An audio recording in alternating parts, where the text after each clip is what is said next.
Paradoxo perdido. Uma varejeira azul, que de algum modo conseguira atravessar a tela protetora da janela, zumbia agora em círculos monótonos logo abaixo do teto da sala de aula. Exatamente como o professor Dolohan, que zunzunava em monótonos círculos lógicos em cima do palanquezinho em frente à classe. Na última fileira, Short McCabe, que estivera a olhar alternadamente da mosca para o mestre, acabou decidindo ser o inseto o mais interessante dos dois. O absoluto negativo. Pontificava o professor. Por assim dizer, não é negativo absolutamente. E isto só na aparência é contraditório. Na ordem inversa, essas palavras adquirem novas conotações. Por conseguinte, Short McCabe lançou um suspiro inaudível e continuou a apreciar as evoluções da varejeira azul, desejando também ele poder voar em círculos, com aquele mesmo zumbido espiritual que tanto lhe enchia a alma. Guardadas as devidas proporções, uma mosca havia de ser mais ruidosa que um avião. Mais, até, comparativamente, que uma serra elétrica. Por falar nisso, será que a gente podia serrar uma serra com outra serra? Nesse caso alguém poderia afirmar sem erro que serra serra serra. E na interrogativa ainda ficava melhor. Será que serra serra serra? Ou, melhor ainda, Sara, será que serra serra serra? Pode-se encarar. Recitava ainda o professor. O absoluto como um modo do ser. Bravos, pensava Short McCabe, a gente podia encarar qualquer coisa como sendo qualquer outra coisa, e que se ganhava com isso além de uma dor de cabeça. De resto, a varejeira azul ia se tornando mais interessante agora. Voava para baixo, rumo à frente da sala, e talvez fosse pousar na cabeça do professor. E zoar. Mas, não. Em vez disso pousou em alguma parte oculta atrás da mesa de Dolohan. Sem a mosca para distraí-lo, Short procurou em torno alguma outra coisa em que olhar ou pensar. Da última fileira, só via nucas diante de si. Afinal, podia concentrar-se na maneira peculiar como os cabelos crescem no cachaço das pessoas. Mas o tema lhe pareceu de interesse extremamente limitado. Imaginava quantos estudantes à sua frente não estariam dormindo a sono solto. A metade estaria, com certeza. Oxalá também pudesse dormir. Mas não podia. Cometera a tolice de ir se deitar cedo na véspera, e, em consequência, estava sem sono e infeliz. Porém, ladainhava o professor Dolohan. Se desprezarmos a violação probabilística suscitada pelo enunciado segundo o qual o absoluto positivo seria menos que absolutamente positivo, seríamos levados a urra. A mosca azul voltava de seu exílio temporário de detrás da mesa.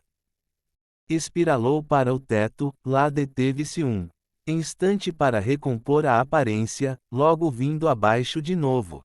Para o fundo da sala, desta vez.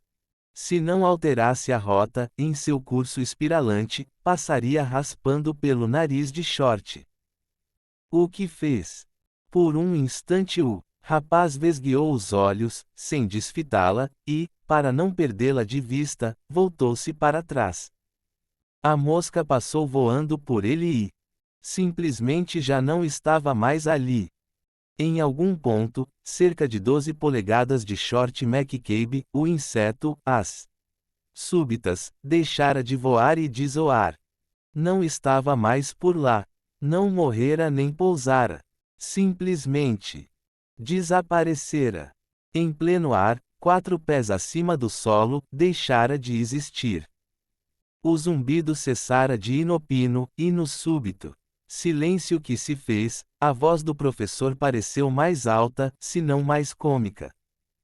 Com o vocábulo criando, nós criamos, por via de uma pressuposição contrária aos fatos, um conjunto pseudo-real de axiomas que, de certo modo, constituem o inverso do existir.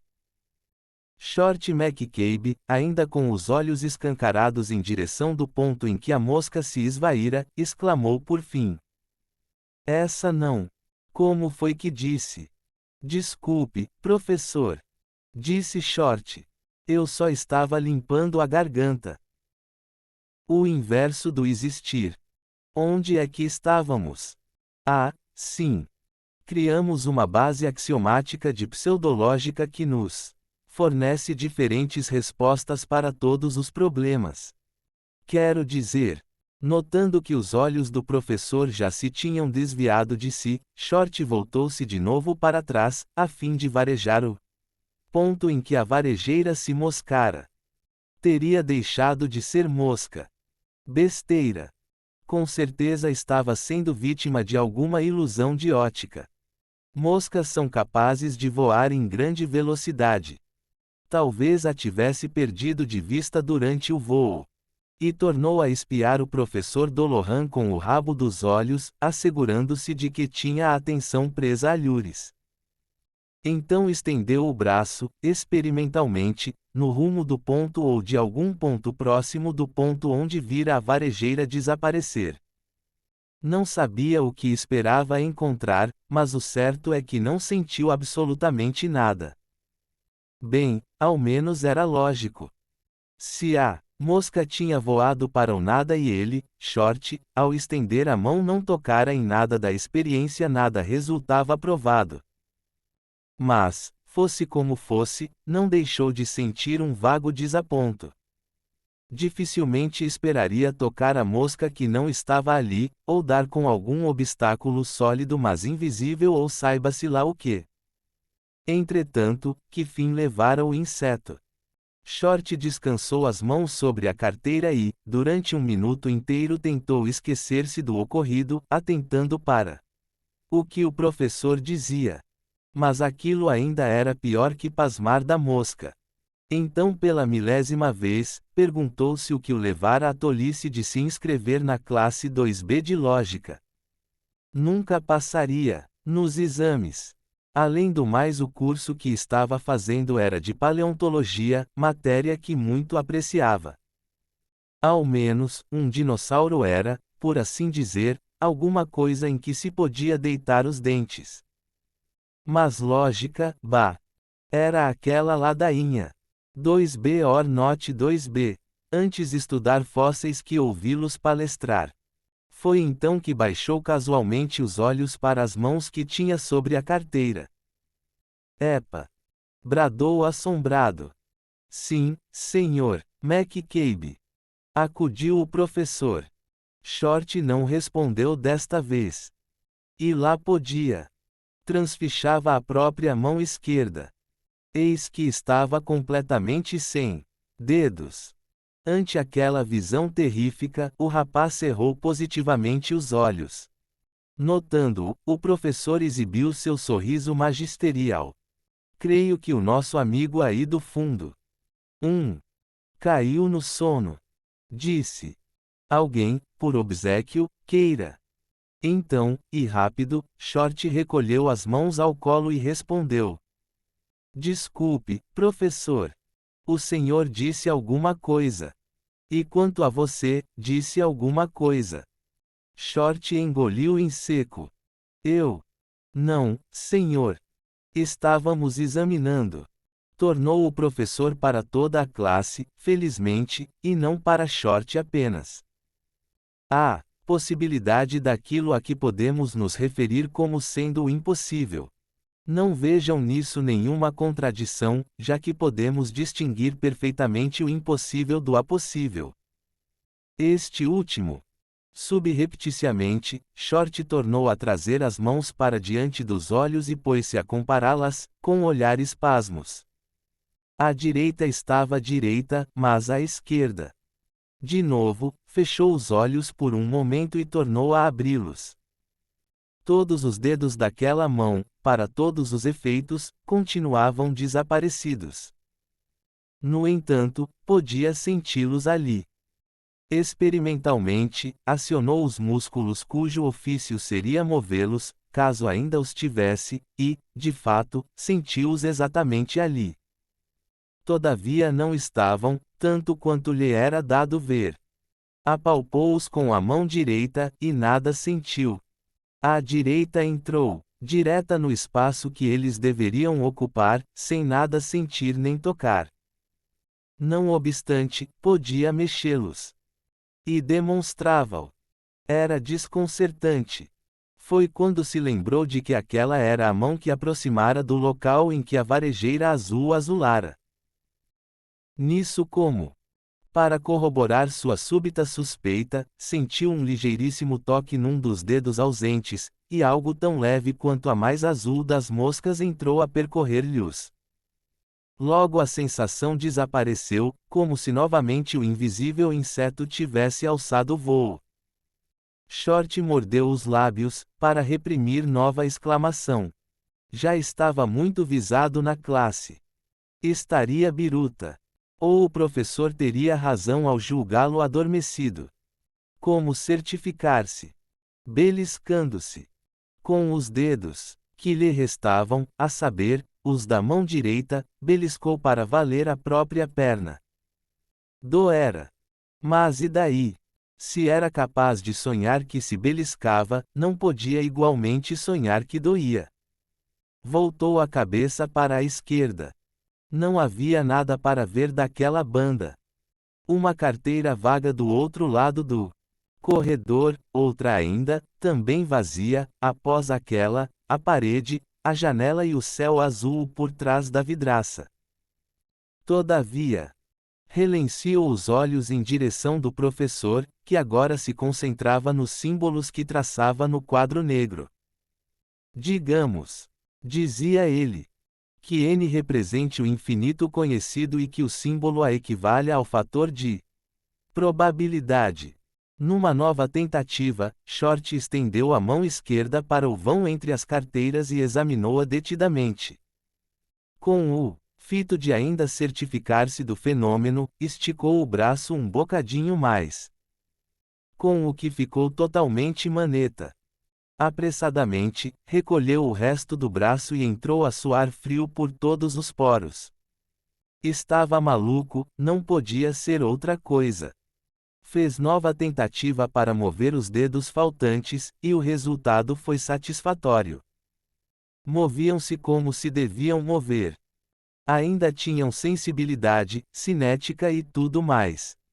Só que, levando o coto do punho em direção da carteira, não conseguiu senti-la. Dispôs as coisas de tal modo que sua mão, caso ainda a tivesse apensa à extremidade do pulso, teria, forçosamente, que tocar a carteira ou bem vará-la, mas nada sentiu. Estivesse aquela mão onde pudesse estar, era certo que na ponta de seu pulso já não estava. Ainda havia de estar lá, no vão entre as carteiras, ou onde quer que a tinha enfiado.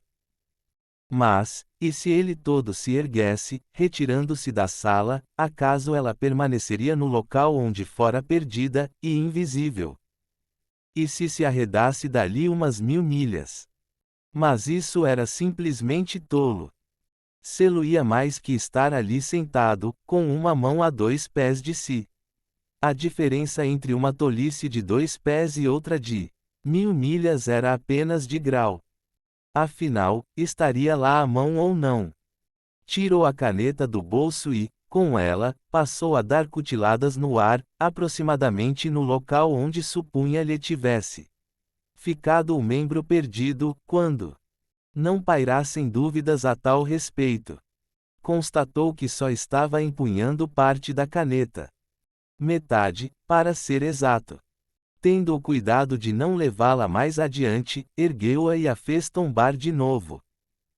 No trajeto, ela colidiu. Bem o sentira ele. Com as juntas invisíveis dos dedos de sua mão sumida. O fenômeno tanto o assombrou, que foi levado a soltar a caneta. Com o que também a perdeu inapelavelmente. Já não estava no solo, entre as carteiras, nem em nenhuma parte. Virara sorvete. E que boa caneta de $5 não tinha sido. Bolas! Ali estava a lamentar a perda de uma caneta, quando estava sem mão. Que faria a tal respeito? Isto. Cerrou os olhos e disse consigo. Short McCabe, você tem que destrinchar logicamente esse negócio e dar jeito de recuperar essa mão, esteja ela onde estiver. E não se atreva a entrar em pânico. Com toda certeza você está dormindo e sonhando tudo isto. Ou bem pode ser que não. Se assim for, você está mesmo numa sinuca de bico. Agora, pois, sejamos lógicos. Há por aqui um lugar, alguma superfície plana ou coisa que o valha, em que a gente pode perfeitamente enfiar a mão ou qualquer outra coisa que quiser, a qual, porém, daí em diante, não se tem mais jeito de recuperar. Haja que outras coisas houver desse outro lado, o certo é que sua mão esquerda está lá. E sua direita não sabe o que a esquerda faz porque uma está aqui e outra não, sendo que ambas jamais. Ei! Parado aí, Short. Isso não tem graça. Mas havia algo que podia fazer. E era apurar, aproximadamente, a forma e o tamanho daquilo, fosse o que fosse. Sobre a carteira havia uma caixa de prendedores de papel. Colheu alguns com a direita e lançou um deles naquele espaço entre as carteiras. O projétil adentrou a região visada umas 6 ou 8 polegadas antes de desaparecer. Não o ouviu cair em parte alguma. Até aí, nada de novo. Lançou outro prendedor, um pouco mais baixo que o primeiro. Mesmo resultado. Então curvou-se sobre o assento, tendo o cuidado de não enfiar a cabeça na região sumidoura, e jogou ainda outro prendedor, mais baixo, no mesmo rumo. A 8 polegadas, o objeto também sumiu. Jogou ainda outro e mais outro, pouco além e aquém daquele ponto. O tal plano tinha, no mínimo, uma jarda de frente e fundo, e era mais ou menos paralelo ao corredor entre as carteiras. E de altura. Desferiu um prendedor que fez uma curva a 6 pés de alto e sumiu. Outro mais, ainda mais alto e pela frente. Após descrever uma curva no espaço, foi aterrar na cabeça de uma aluna, 3 carteiras adiante, na fileira vizinha. Ela teve um ligeiro sobressalto e levou a mão à cabeça. Senhor McCabe! Bradou o professor Dolohan com severidade. Posso saber se esta palestra o aborrece? Short estremeceu. Não, professor. Eu só estava. O senhor estava, segundo eu pude perfeitamente testemunhar, fazendo experiências balísticas e estudando a natureza da parábola. Parábola, senhor McCabe, é a curva descrita por um míssil projetado no espaço e livre de qualquer outra força contínua que não o seu empuxo inicial e a força de gravidade. Agora, será que posso tornar a minha palestra original, ou talvez queira vir aqui à frente demonstrar a natureza da mecânica paraboloide para gáudio e edificação de seus colegas? Desculpe, professor. Eu só ia. Digo. Peço desculpas. Obrigado, senhor McCabe. E agora? O professor voltou-se para o quadro negro. Se fizermos o símbolo B, representar o grau de a possibilidade, em contraposição a C. Embezerrado com a reprimenda, Short baixou os olhos para as mãos. Digo, mão. Que tinha ao colo. Olhou para o relógio na parede, logo acima da porta, e viu que em 5 minutos acabaria a aula. Tinha que fazer algo, e depressa. Olhou de novo para o vão. Não que lá houvesse algo para ver. Havia, porém, muito em que pensar. Meia dúzia de prendedores de papel, a melhor caneta tinteiro que já tivera e sua mão esquerda. Havia uma invisível qualquer coisa lá fora. Que não se podia sentir, quando tocada, nem ouvir, quando alvejada por prendedores de papel. Algo que admitia o trânsito de objetos numa direção, não porém na contrária. Ele poderia, sem dúvida, estender sua mão única lá para fora e, com ela, tocar a outra. Mas nesse caso ficaria também sem esta. Logo acabaria a aula e... pinhões. Só havia uma coisa, moderadamente sensata, para se fazer. Do outro lado do plano nada lhe magoava a mão esquerda, não era assim. Então, por que não penetrá-lo de corpo inteiro? Onde quer que viesse a dar consigo, ao menos achar-se-ia de novo na íntegra. Despediu um olhar furtivo para o professor, aguardando que se voltasse para traçar algo no quadro negro. Então, sem parar para pensar melhor e nem mesmo ousando pensar duas vezes, Short ergueu-se. E as luzes se apagaram. Ou teria ele adentrado a escuridão? Já não ouvia o professor, mas identificava certo zumbido semelhante ao de uma varejeira azul que voasse em círculos pelas imediações. Uniu as mãos, constatando que ambas ali estavam, direita e esquerda, a se congratularem. Bem, onde quer que estivesse, estava inteiro de novo. Mas por que era que agora não conseguia enxergar? E um súbito espirro estrondeou perto, fazendo-o estremecer de susto. Ah! Alguém aí? Perguntou. A voz lhe tremia um pouco, e ele agora desejava estar realmente dormindo, para poder acordar. Lógico que sim. Respondeu-lhe uma voz aguda e ranheta. AHN. Quem? Que história é essa de quem? Eu, não está vendo? Não. Claro que você não pode me ver. Esqueci-me. Mas, ouça só aquele sujeito. E dizem que nós é que somos loucos. E ouviu-se crepitar uma gargalhada no escuro. Que qual sujeito? Indagou Short. E que quem diz que quem é louco? Escute aqui, eu não estou. Aquele sujeito. Tornou a voz. O professor. Você não está. Não, não está. Esquecia-me de que não podia estar. Seja como for, você não tem nada para fazer aqui. Eu estou ouvindo o professor disparatar sobre o que aconteceu aos sáurios. Aos que? Sáurios, seu. Dinossauros. E ainda dizem que nós é que somos birutas. Short McCabe sentiu de súbito a imperiosa necessidade de sentar. Tateando, identificou a parte superior de uma mesa, bem como um banco vago atrás dela, em que se acomodou. E tornou a tomar da palavra. Isto tudo é grego para mim, senhor. Quem diz que quem é louco? Dizem que nós o somos. Não percebe. Está bem, não percebe. Quem deixou essa mosca entrar? Comecemos do princípio. Suplicou Short. Onde é que eu estou? A vocês normais. Tornou a voz, com petulância. É só apresentar-lhes alguma coisa fora do comum e já disparam a fazer perguntas. Um minutinho só, que já respondo.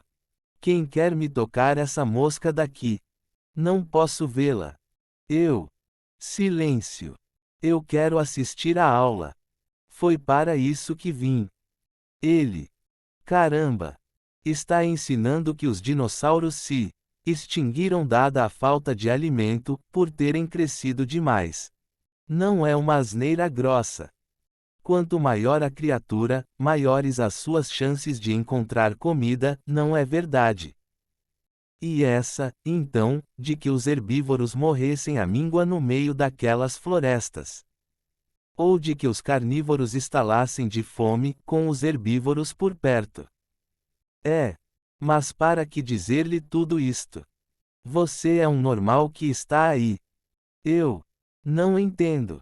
Se sou normal, que é o senhor? A isso a voz riu exultante e respondeu. Eu sou maluco. Short McCabe engoliu em seco. Não parecia haver mais nada que dizer. A voz estava obviamente certa quanto àquilo. Em primeiríssimo lugar, Se dali se pudesse ouvir algo, havia de ser o professor Dolohan discorrendo sobre o absoluto positivo. E eis que aquela voz com quem quer que lhe estivesse anexo, se alguém havia acreditava estar a ouvir coisas sobre o desaparecimento dos sáurios. Isso não fazia o menor sentido, porque o professor Dolohan nem era capaz de distinguir um pterodáctilo matusquela de um esferoide oblato. Ai! Gemeu Short. Alguma coisa lhe desabara duramente sobre o costado, fazendo-o vergar. Desculpe, disse a voz. Eu só queria ver se esbordoava essa mosca danada. Estava pousada em você. Enfim, errei o alvo.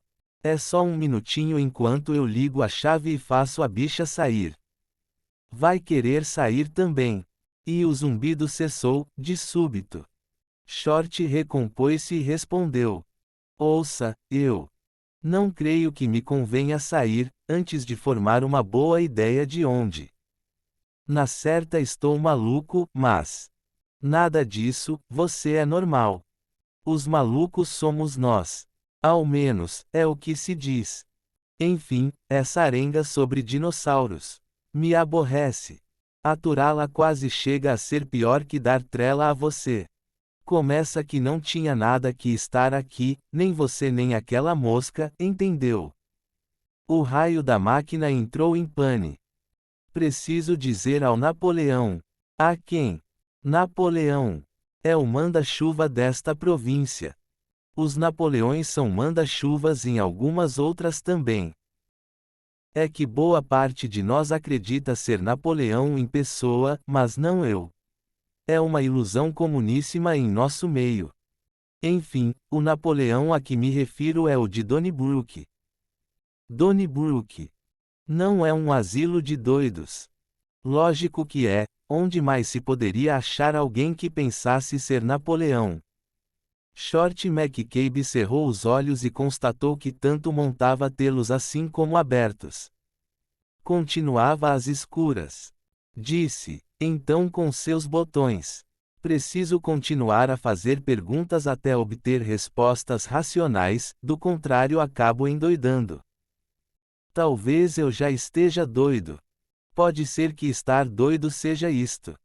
Porém, se estou, ainda estarei sentado na classe, assistindo à aula do professor Dolohan ou o quê? Abriu os olhos e indagou.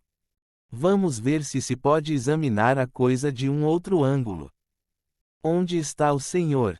Eu também estou em Donnybrook.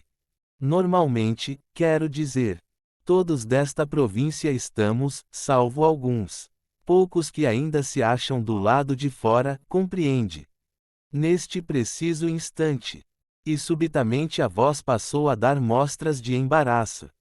Eu me encontro numa cela acolchoada. Interveio Short, receoso. É isto aqui. Digo, eu também estou nessa cela acolchoada. Lógico que não. Você não é demente. Ouça, não tenho que lhe dar satisfações. Há uma linha divisória bastante nítida entre nós. Entenda bem isso. Acontece apenas que a máquina enguiçou.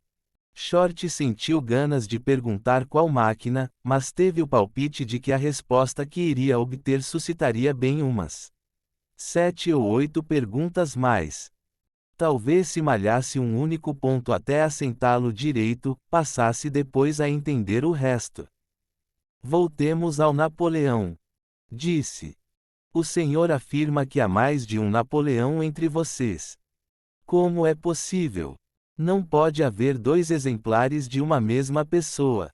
E a voz matava-se de rir. Isso diz você. O que prova que é mesmo uma pessoa normal.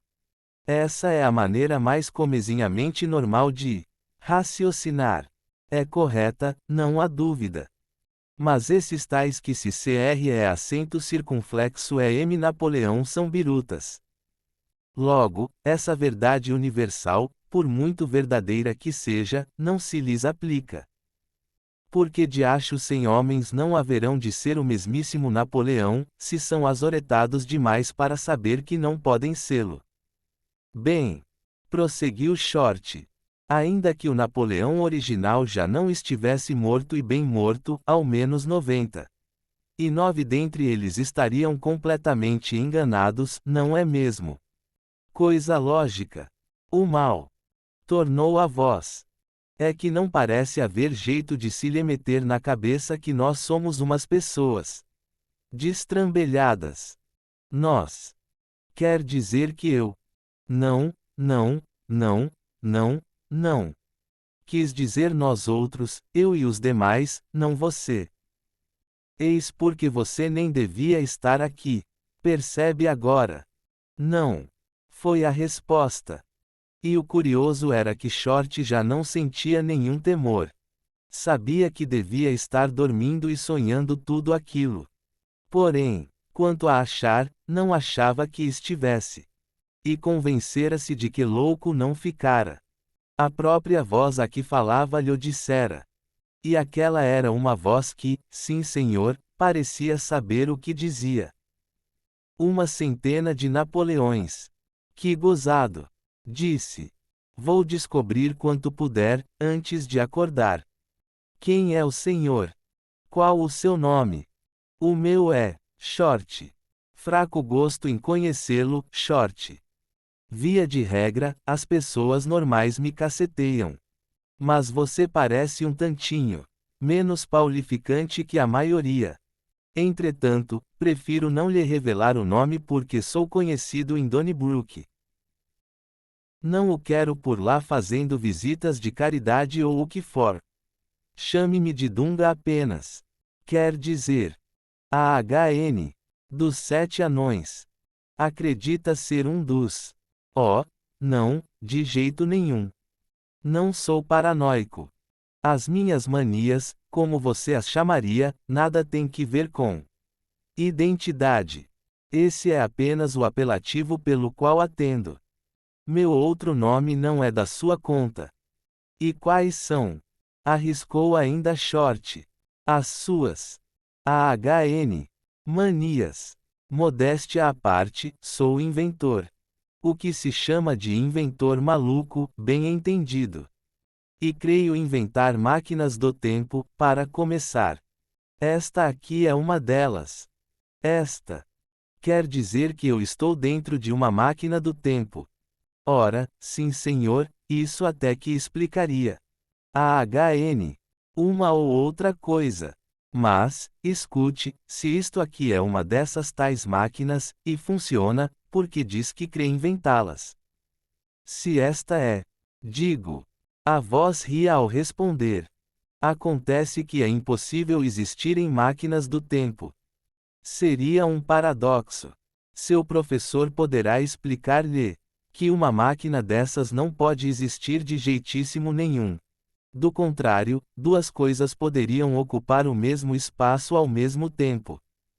Então alguém poderia regredir no tempo e esganar-se a si mesmo quando fosse mais jovem e todo o resto dessas baboseiras. É completamente impossível, creia-me. Só mesmo um doido varrido poderia. No entanto, o senhor afirma que isto aqui é uma AHN. Onde está ela, por falar nisto? Quero dizer, onde no tempo? Agora. Em 1968, claro. Em 19. Mas, espere aí, nós ainda estamos em 1963. A não ser que tenha mexido nela depois que eu entrei. Não. Eu permaneço estacionado em 1968 desde que você subiu até agora. Foi nesse ano que assisti aquela aula sobre os dinossauros. O caso é que você subiu antes. 5 anos antes. É o raio daquele defeito. O tal de que tenho que falar com o Napo. Mas onde é que eu estou? Estamos. Agora. Você está na mesmíssima classe de que saiu, Short. Só que 5 anos depois. Se estender o braço, vai notar. Experimente levar a mão um pouco para a esquerda, logo atrás de onde você estava sentado. AHN.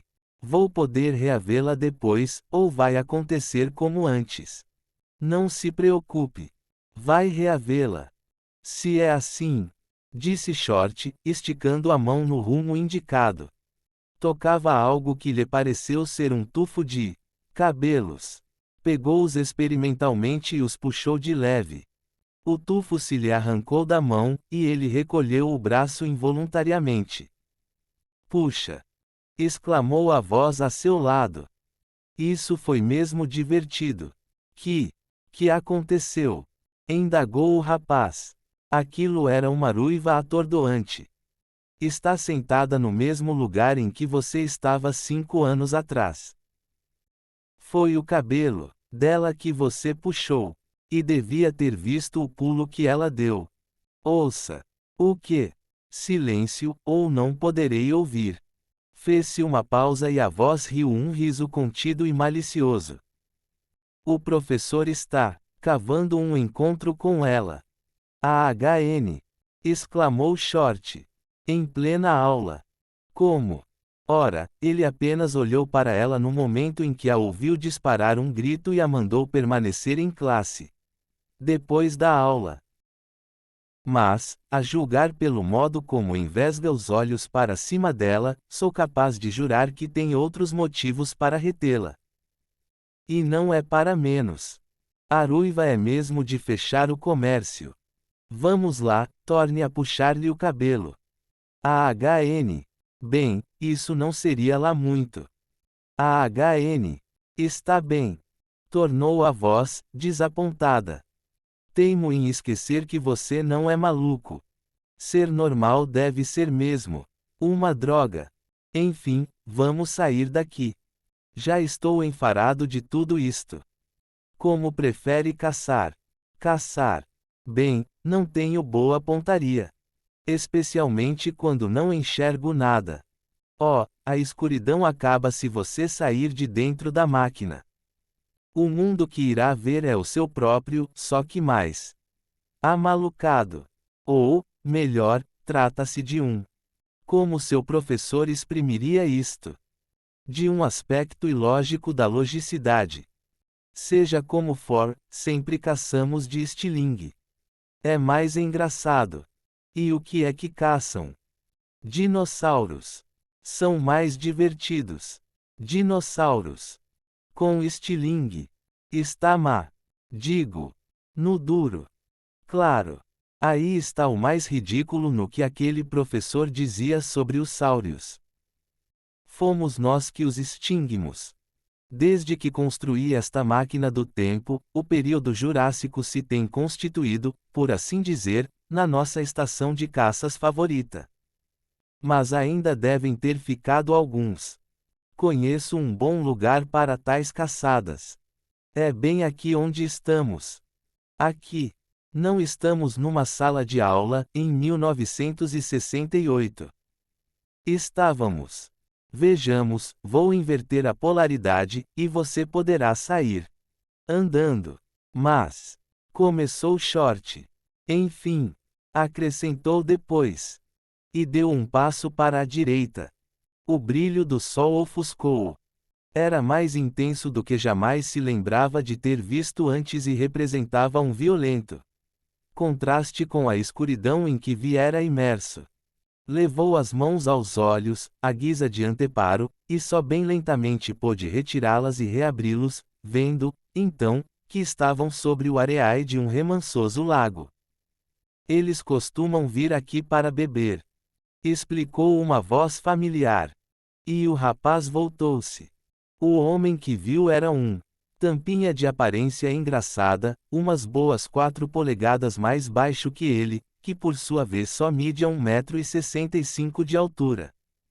Usava, ademais, óculos de tartaruga e um minúsculo cavanhaque. Seu rosto parecia miúdo e seco debaixo da imensa cartola preta que o tempo já esverdeara aqui e ali. Enfiando a mão no bolso, sacou de um estilinguezinho, cujas tiras de borracha, entretanto, eram bem grossas, e disse: passando a Short. Pode dar o primeiro tiro, se quiser. O outro abanou vigorosamente a cabeça e respondeu: O senhor primeiro. O homúnculo inclinou-se sobre o solo arenoso e escolheu meticulosamente algumas pedras. Embolsou-as todas menos uma, da qual se serviu para municiar a arma. A seguir, sentou-se numa enorme pedra arredondada e esclareceu. Não precisamos nos esconder. São muito burros esses dinossauros. Virão exatamente até nós. Short tornou a olhar em volta de si. Havia árvores, a umas 100 jardas do lago, atrás deles. Estranhas e monstruosas. Árvores, com folhas descomunais, de um verde mais pálido que o de qualquer planta que já vira. Entre o bosque e o lago só havia montículos de arbustos enfesados, de cor pardacenta, e uma espécie graúda de relva amarelada. Faltava algo. Short subitamente se lembrou do quê? E a máquina do tempo? Indagou. Oh, está bem aqui. E, para comprová-lo, o homenzinho estendeu a mão para a esquerda, fazendo-a desaparecer até o cotovelo. Oh! Exclamou Short, e aduziu. Eu só queria ver com que ela se parece. Parecer. Bradou o outro. Como haveria de parecer-se com alguma coisa? Digo-lhe que não existem essas tais de máquinas do tempo. Nem podem existir. Seria o cúmulo do absurdo. O tempo é uma dimensão perfeitamente fixa. E foi provar isto para mim próprio o que me virou o juízo de vez. E quando foi que isso se deu? Daqui a mais ou menos 4 milhões de anos, aí por volta de 1961. Encasquetei de construir uma máquina dessas. E acabei doido ao convencer-me de que não podia. Oh! Disse Short. Ouça, como é que antes, no futuro, eu não pude enxergá-lo e agora posso. E de quem é este mundo de há 4 milhões de anos, seu ou meu? Uma só resposta esclarece ambas as questões. Isto aqui é uma região neutra, anterior à bifurcação entre doidice e sensatez. Os dinossauros são tremendamente obtusos. Não têm miolo bastante nem para ser malucos, muito menos para ser normais. Não sabem de absolutamente nada. Ignoram que não possam existir máquinas do tempo. Aí está porque podemos vir aqui. Oh! Repetiu Short. E aquilo o fez calar-se por um momento. Enfim, o que acabava de ouvir não parecia nenhum pouco mais extraordinário que esperar o momento de ver um dinossauro ser abatido a estilingadas. Mas, afinal, o grosso da maluqueira estava em que fosse capaz de esperar, a sério, um dinossauro de verdade. Uma vez assentado esse ponto, tudo o mais já parecia menos tolo. Escute aqui, disse ele. Se acham que usar estilingue contra essas criaturas é divertido, o que me diz de um abano enxota moscas? A isso os olhos do homenzinho se iluminaram. Grande ideia! Exclamou ele. Talvez queira ter a honra de inaugurar o novo método. Não! Interveio Short, às pressas. Eu só estava brincando. Mas ouça! Não ouvi nada. Não é isso. O que eu quis dizer foi: bem, escute aqui. Logo eu vou acordar ou qualquer coisa parecida, e ainda tenho algumas perguntinhas que gostaria de fazer enquanto o senhor ainda está aqui. Quer dizer enquanto você ainda está aqui. Emendou o encartolado homenzinho. Já lhe disse que o fato de você ter entrado nisto comigo foi puramente acidental. Coisa, aliás, que terei de discutir com o Napo. Dane-se o Napoleão. Interveio Short. Ouça, quer ter a fineza de me responder isto de modo que eu entenda. Nós estamos aqui ou não estamos? Digo, se aí do lado há uma máquina do tempo, como é que ela pode estar aí, se máquinas do tempo não existem? E, afinal, eu estou, ou não, ainda em classe, na aula do professor Dolohan. E, se ainda estou lá, que faço aqui agora? Ai, raios! O que significa tudo isto? O homenzinho sorria consternado. Vê-se logo que você está completamente confuso. Mas acho que posso tirá-lo do apuro. Sabe alguma coisa sobre lógica? Bem, um pouquinho, senhor. AHN. Pode me chamar de Dunga. E se sabe um pouquinho que seja de lógica, é esse justamente o seu mal. Esqueça o pouco que aprendeu e lembre-se de que eu sou maluco. Isso torna as coisas diferentes, não. Um maluco não tem obrigação de ser lógico. Nossos mundos são diversos, não está vendo? Ora, você é o que chamamos de pessoa normal. Isto é, encara as coisas do mesmo modo como o resto das pessoas. Nós, porém, não. E, como é óbvio que a matéria não passa de mero conceito intelectual. No duro. Claro. Mas isso de acordo com a lógica. Descartes. O homenzinho pôs-se a cabriolar o estilingue em torno da forquilha. Oh, sim. Mas não de acordo com outros filósofos. Os dualistas. É justamente nisso que os lógicos nos deixam fulos. Dividem-se em dois campos e assumem posições frontalmente opostas. E não é possível que ambas as correntes estejam igualmente erradas. Tolo, não acha? Mas o fato é que a matéria é mero produto da consciência, precisamente como certos indivíduos, não exatamente loucos, supõem que seja. Ora, existe um conceito normal de matéria, no qual você crê, e uma chusma de outros, anormais. Os anormais se aglutinam entre si. Não chego a compreender. Está me dizendo que existe alguma espécie de sociedade secreta de AHN, lunáticos, que AHN vivem, por assim dizer, num mundo diferente. Nada de por assim dizer. Corrigiu o outro, enfático.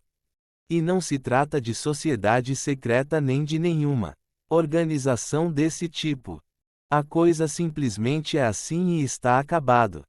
Nós nos projetamos em dois universos, se assim me posso exprimir. Um é normal. Nele nascem e, é claro, permanecem os nossos corpos. Se somos doidos bastante para atrair sobre nós a atenção pública, acabamos internados nos asilos que lá existem. Mas também temos uma outra existência. Em nossas mentes. É onde eu estou e é onde você está no momento, sem tirar nem pôr. Na minha mente. Tampouco estou de fato aqui onde pareço estar. Arre! Exclamou Short. Mas como é que eu posso estar na sua? Já expliquei. Falha da máquina. Mas, seja como for, a lógica não é muito prezada no meu mundo. Um paradoxo a mais ou a menos não faz a mínima diferença, e uma máquina do tempo, afinal, não é coisa para despertar tanta celeuma. É uma bagatela. Muitos de nós as têm. Muitos têm regredido até aqui a fim de caçar. É como extinguimos os dinossauros e aí está por quê. Espere aí. Freou o Short. Este mundo em que estamos, neste preciso instante, o período Jurássico, faz parte aí do seu AHN conceito, ou é real. Parece real e tem todo jeito de ser autêntico. É perfeitissimamente real, só que nunca existiu de verdade. Coisa lógica. Se a matéria é um conceito da mente, e os sáurios não têm mente de jeito nenhum, como poderiam eles conceber para si um mundo em que vivessem? A menos que nós, posteriormente, o ideacemos para eles. Ai! Gemia Short, com a cabeça à roda. Está me dizendo agora que os dinossauros realmente nunca. Psiu! Aí vem um. Interrompeu o baixote. Short estremeceu. Olhando em torno, não avistou nada que se parecesse com um dinossauro. Logo ali embaixo. Apontou o homenzinho. Entre aqueles arbustos. Agora, observe a pontaria aqui do Degas. Short baixou consideravelmente os olhos, enquanto seu companheiro, erguendo-se, assumia posição de tiro. Uma pequena criatura, aparentada ao lagarto, mas erecta e saltitante como lagarto algum jamais foi, aproximava-se dos arbustos. Mídia cerca de meio metro de altura. O homúnculo distendeu o estilingue, a pedra sibilou no ar e, com um baque surdo, estuporou a criatura, atingindo-a bem entre os olhos. O homenzinho correu agilmente até o local e ergueu a peça. O próximo é seu, disse.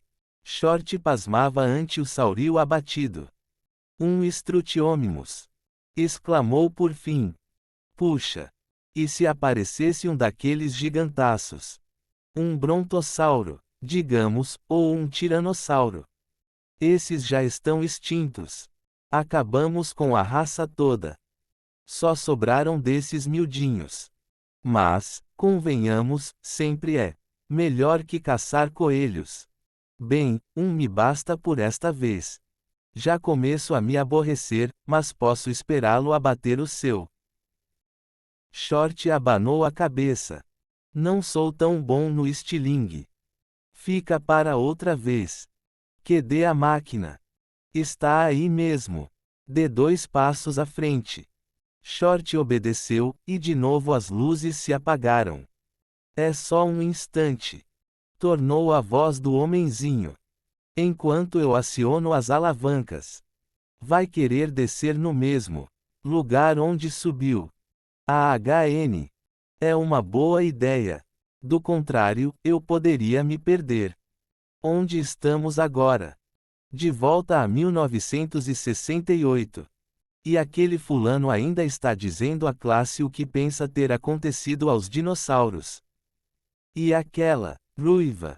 Ela é mesmo um estouro. Quer puxar o cabelo dela outra vez? Não. Respondeu Short.